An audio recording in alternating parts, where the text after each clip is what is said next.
Pinagbabawalan ko na kayo na makausap at makita ang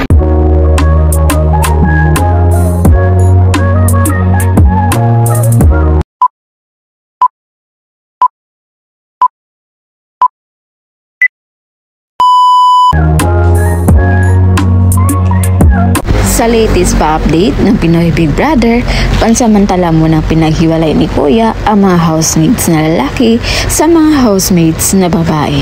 Gumawa na agad ng aksyon si Big Brother dahil alam niya siguro or napansin niya siguro na panay love team na ang kanyang mga housemates. Napansin siguro ni Kuya na ang kanyang mga housemates na lalaki ay halos lahat may nakagaanan ng loob sa mga housemates na babae. Kaya nga, nung binanggit ni Kuya na hindi na sila pwedeng magsama or magkita, marami sa mga housemates ang nalungkot. Yung iba nagulat at yung iba naman nagtaka kung ano yung rason at bakit sila pinaghiwalay. Kaya yung mga netizens ngayon, sang-ayon naman sila sa naging desisyon ni Big Brother na paghiwalayin pansamantala ang mga housemates.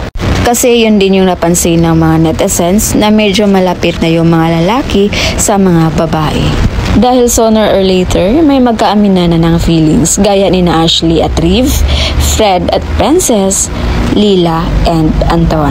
Dahil ayon pa sa mga netizens, parang nakalimutan ng mga bata kung ano yung totoong goal nila kung bakit sila pumasok sa loob ng bahay ni Kuya. Dahil nakafocus na lang sila ngayon sa parang love team.